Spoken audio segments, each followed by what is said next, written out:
Hey there, today I want to do a quick 2-minute video on a bike trail tool that I use.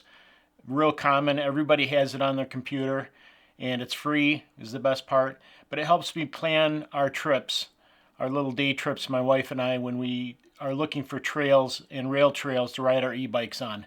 And I just wanted to show it to you real quick.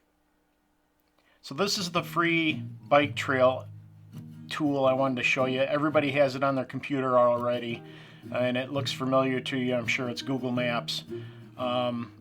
We needed a way to find rail trails or just bike trails, my wife and I, to go on weekend little getaways in near where we live in West Michigan. If you go down to layers, lower left hand corner, you'll notice the biking tile there. If you click biking, it will show bike trails. So bike accessible roads and also rail trails or trails made for bikes. And I'll just zoom in here to a popular park we like to ride through. And the solid green lines are in fact for bikes. I have pretty much checked this out, used it all summer, and it really helps us in our planning.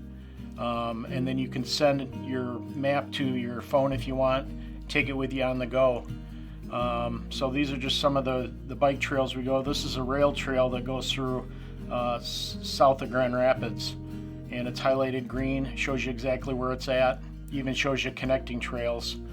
So just a real cool free tool to plan your e-bike rides I wanted to share with you. And it's, like I said, already on your computer, no subscription, it's free, but you just got to enable that layer for biking. Well, there you go. Just wanted to share that free tip with you. Google Maps has made it much easier for my wife and I to plan our little weekend getaways. Helps us to find some rail trails that we didn't realize even existed. And it's free, and it's on everybody's computer already, so I just wanted to share that with you. I hope this video has been a help. If it has, hit like, even subscribe. If you got any comments, leave them in the comments below. Thanks for watching, and we'll see you in the next video.